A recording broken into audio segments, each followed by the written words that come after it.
जय संविधान, जय भीम, महात्मा गांधी की जय, गोडसे मुर्दाबाद। देखिए, आज जो मैंने अपनी चर्चा का शीर्षक दिया है वो दिया है कि राहुल गांधी का झूठ पकड़ा गया।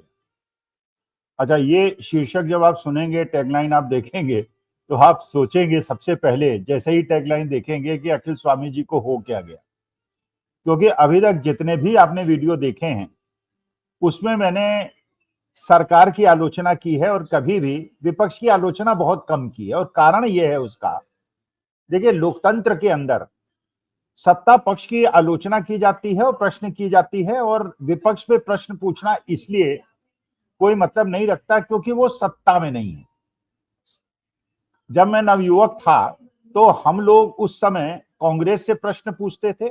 और 74-76 में जब जयप्रकाश जी का आंदोलन चला था तो हमने उस आंदोलन में पार्टिसिपेट करके इंदिरा जी का विरोध किया था और इमरजेंसी का विरोध किया था। इसलिए ये बात तो आप मुझसे सहमत होंगे कि प्रश्न सत्ता से पूछे जाते हैं। ये आज जो 11 साल से हो रहा है, पिछले 11 साल से हो रहा है कि प्रश्न पूछे जाएं विपक्ष से या दोष दिया जाए पंडित जवाहरलाल नेहरू को और सत्ता पक्ष से कोई प्रश्न पूछा जाए। अगर कोई भी घटना घट जाए जिसमें सत्ता पक्ष की कोई गलती नजर आए तो पूरा का पूरा गोदी मीडिया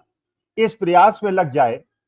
कैसे उस मुद्दे से जनता का ध्यान हटाया जाए और कैसे ऐसे मुद्दे बनाए जाएं जिससे कि जनता उन मुद्दों पे बात कर ले और असली मुद्दे पे बात ना करे।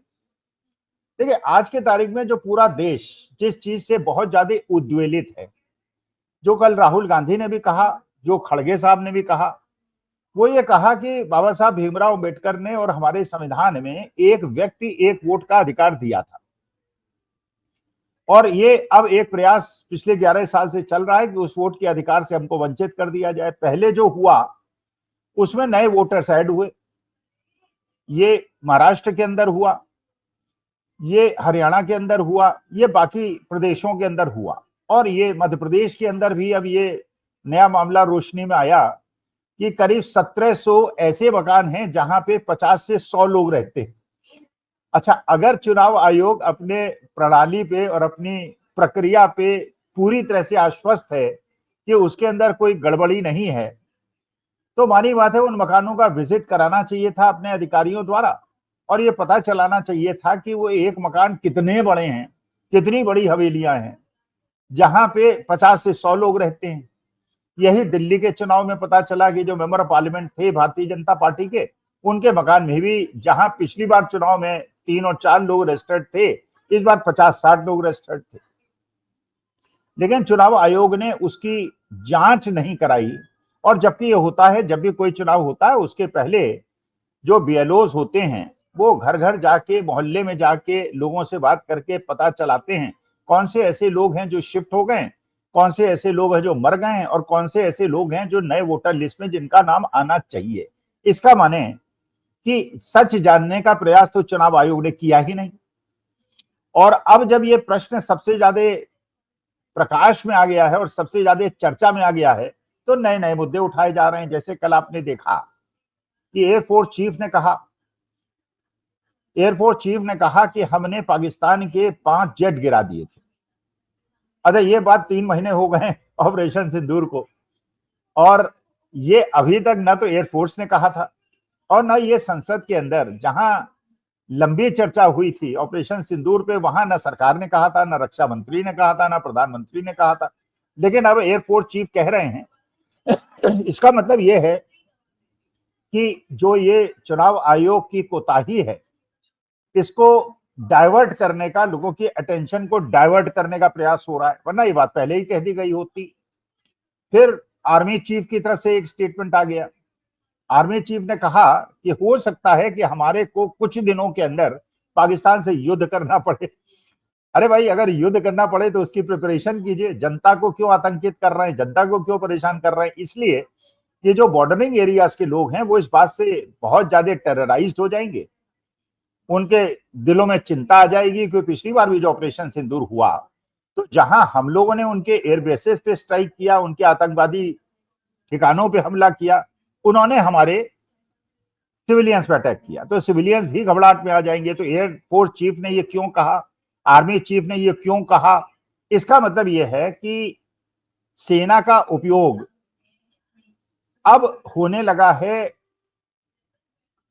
नैरेटिव को बदलने के लिए, और चुनाव आयोग से नैरेटिव को हटा के युद्ध उन्माद की तरफ भड़काना है, जिससे जनता फिर उसकी भुजाएं भड़कने लगे और उसके साथ हो रहे और संविधान के साथ हो रहे मखौल से उसका ध्यान हट जाए। अच्छा, अब इसके बाद आप ये, जब मैंने टैगलाइन दी और मैंने कहा कि राहुल गांधी की गलती पकड़ी गई या चोरी पकड़ी गई, चोरी वर्ड तो ठीक नहीं है, लेकिन हाँ गलती पकड़ी गई। देखिए, गलती इसलिए पकड़ी गई, मैं कह रहा हूं कि राहुल गांधी ने ये कहा कि 2024 के चुनाव में 25 सीटों पे भारतीय जनता पार्टी ने हेराफेरी की, जो बिल्कुल गलत बात है। वास्तविकता यह है कि 125 सीटों में बेईमानी हुई, और 125 सीटों पे जहां पे विपक्ष के कैंडिडेट जीत रहे थे, वहां जहां इसके बावजूद जीत रहे थे कि वहां पे सूची में हेरफेर कर दिया गया था, मरे हुए लोगों से वोट दिला गया था, जिंदा लोगों को मरा हुआ दिखा दिया गया था, हजारों लोगों को वोट काट दिए गए थे, अल्पसंख्यकों के इलाकों में पुलिस ने फ्लैग मार्च करके और उनको रेड फ्लैग देके और नोटिस देके वोट देने से रोक दिया था, लोगों को आतंकित किया था। वो सब के बावजूद 125 सीटें ऐसी थीं जहां पे भारतीय जनता पार्टी और एनडीए अलायंस को जीतना नहीं था। तो राहुल गांधी 25 सीटें क्यों कह रहे हैं, 100 सीटें क्यों बचा रहे हैं? दूसरा जो मुझे लगता है जो सबसे बड़ी गलती राहुल गांधी ने की, वो ये की कि जो उन्होंने कर्नाटका की सीट को चुना, और कर्नाटका की सीट को चुनते हुए उन्होंने एक गलती ये की कि उन्होंने बताया कि एक महिला है जिनका नाम है शकुनी रानी, और ये उसी असेंबली कॉन्स्टिट्यूएंसी में रहती हैं जिसके बारे में राहुल गांधी ने उसका उद्घाटन किया।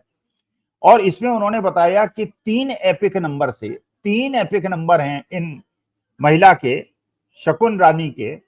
और 3 एपिक नंबर से उन्होंने वोट दिया है, या नहीं भी दिया है, लेकिन 3 एपिक नंबर उनके पास हैं, जो कि एक गैर कानूनी काम है। और चुनाव आयोग अगर इस प्रकार से विजय चौधरी के और तेजस्वी यादव के और शगुन रानी के 2-2, 3-3 एपिक नंबर से वोटर आईडी कार्ड बना देता है, तो ये निकम्मापन तो चुनाव आयोग का है। इसमें जिसको मिला है और जो उसको दुरुपयोग कर रहा है उसकी गलती थोड़ी है, तो चुनाव आयोग की गलती है। राहुल गांधी ये बताना भूल गए कि केवल शकुनी रानी के ही 3 एपिक नंबर से वोट नहीं है, बल्कि उनके पति जिनका नाम वीरेंद्र कुमार है, उनके भी 3 एपिक नंबर्स हैं, और उन्होंने भी 3 एपिक नंबर्स बना रखे हैं। और अभी तो उन्होंने केवल बेंगलोर के अंदर वोट के 3 एपिक नंबर्स यूज किए हैं, और अभी बिहार के अंदर समस्तीपुर में भी जाके उनके एपिक नंबर्स है और उनको वोट देने का अधिकार है। इसका मतलब यह है कि राहुल गांधी ने जो बताया कि शकुनी रानी के पास 3 एपिक नंबर्स हैं, उनके पति के पास भी हैं, और ये भी राहुल गांधी को बताना चाहिए था। अच्छा, आपने ठीक है कर्नाटका के बारे में लोगों को लगा के 6 महीने तक रिसर्च करके सब कुछ पता चला लिया, पर्दाफाश कर दिया, लोगों को कन्विंस लोग हो गए कि 1,05,000 वोटों की चोरी हुई। और लेकिन आपको जो सबसे ज्यादा एक और सीट पे अध्ययन कराना चाहिए था, अगर मैं आपका एडवाइजर होता तो आपको बताता था, वो था वाराणसी की सीट। क्योंकि वाराणसी की सीट में जब इलेक्शन चला और उसके बाद लोगों ने फील किया कि यहां तो अजय राय को जीतना था, यहां पे मोदी जी कैसे जीत गए। और जब काउंटिंग शुरू हुई तो ये पता चला कि पहले 3 चक्र में, पहले 3 राउंड में अजय राय आगे चल रहे हैं, और अचानक फिर मोदी जी आगे होने लगे। और ये भी, अगर वहां पे आपने जो सघन अध्ययन कराया है कर्नाटका के अंदर पार्लियामेंट सीट का, अगर वही पार्लियामेंट सीट आप काशी चुन लेते तो देश की सारी समस्याओं का समाधान हो गया होता, सारा पत्ता ही क्लियर हो गया होता, और ये एक इतना बड़ा मुद्दा बन गया होता पूरे हिंदुस्तान में। बना तो अभी भी है कर्नाटका के अंदर, लेकिन काशी का अगर आप करा लेते और ये पता चलते कि वहां 2 लाख फर्जी वोटर्स ऐड करके 1.5 लाख वोट से माननीय मोदी जी को जिताया गया है, तो उनका पद रिक्त हो जाता, उनको सांसदी उनकी खत्म हो जाती, और उसके बाद देश के अंदर अलग प्रकार की सरकार होती। अच्छा, जब मैंने कल एक वीडियो डाला था, उस वीडियो के अंदर मैंने ये निवेदन किया था कि लोग जो कह रहे हैं कि गली गली में शोर है, मोदी वोट चोर है, ये गलत है, ऐसा नहीं कहना चाहिए। मैंने इसका विरोध किया था टैगलाइन क्या बनी वो एक अलग मुद्दा है, लेकिन अंदर जो पूरा मेरा मसौदा था वो ये था कि मोदी को दोष देना ठीक नहीं है, इसका दोष देना है पूरा का पूरा चुनाव आयोग को। और चुनाव आयोग वोटर लिस्ट बनाता है, लेकिन लोगों ने उसमें प्रतिक्रिया देना शुरू किया, ये कांग्रेस ने भी कराया है, रोहतक में भी कराया है, रायबरेली में भी कराया है, फलानी जगह कराया। अरे भाई, कांग्रेस ना तो वोटर लिस्ट बनाती है, ना भारतीय जनता पार्टी बनाती है, ना राहुल गांधी बनाते हैं, ना मोदी जी बनाते हैं। तो इसमें अगर पूरा का पूरा दोषारोपण हो रहा है, आरोप लग रहा है, तो वो चुनाव आयोग पे लग रहा है। न तो इसे कांग्रेस को बचाने का प्रयास करना चाहिए, ना इसको बीजेपी को बचाने का प्रयास करना चाहिए। दोनों टीम्स को ये कोशिश करनी चाहिए कि सत्य बाहर आए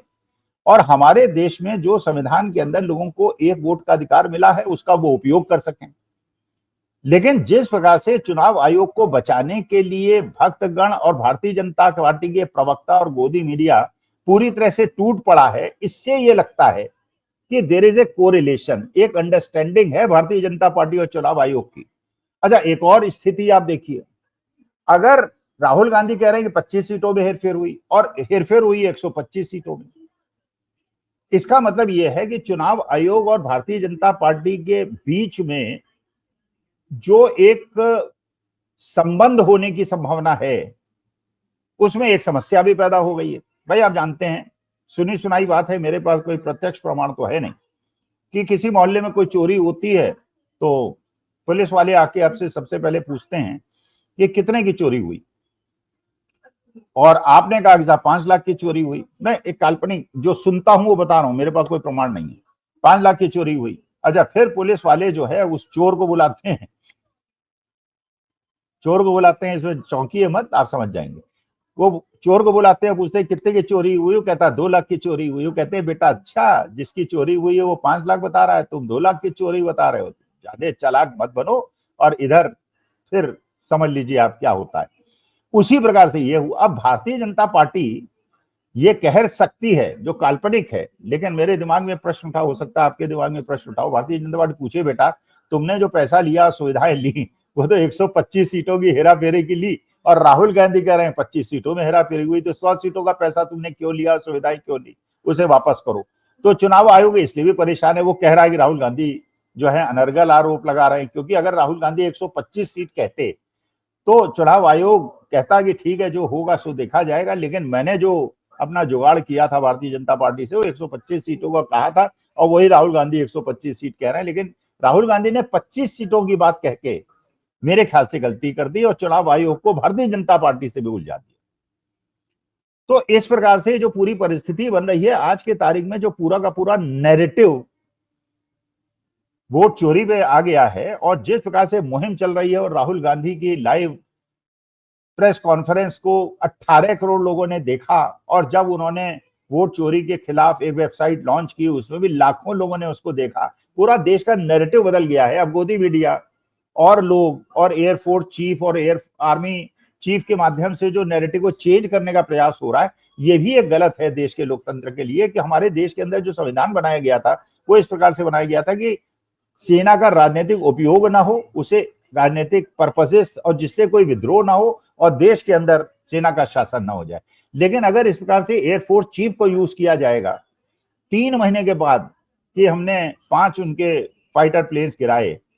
और आर्मी चीफ का कि पाकिस्तान से हमारा जल्दी युद्ध होने वाला है, नैरेटिव को चेंज करने के लिए, उससे हमारे देश के लिए एक बड़ा खतरा पैदा हो जाएगा। क्योंकि army is committed to the government and they should stay committed with the government, and हमारे देश के अंदर लोकतंत्र सबसे अच्छा है और हमारा देश संविधान के अनुसार ही चलना चाहिए। तो राहुल गांधी ने जो 25 सीटों का आरोप लगाया गलत है, क्योंकि यूपी के इटसेल्फ मेरठ के अंदर, बांसगांव के अंदर, फर्रुखाबाद के अंदर इस तरह की 12 सीटें हैं जहां पे अगर ये पुनर्निरीक्षण हो जाए और डिजिटल डेटा चुनाव आयोग दे दे, एक दिन के अंदर पता चल जाएगा कि ये 12 सीटें उत्तर प्रदेश के अंदर और पूरे हिंदुस्तान के अंदर 125 सीटों का हेरफेर हुआ है, और वो 25 सीटों का हेरफेर नहीं हुआ है जो राहुल गांधी कह रहे हैं। नमस्कार, धन्यवाद और प्रणाम।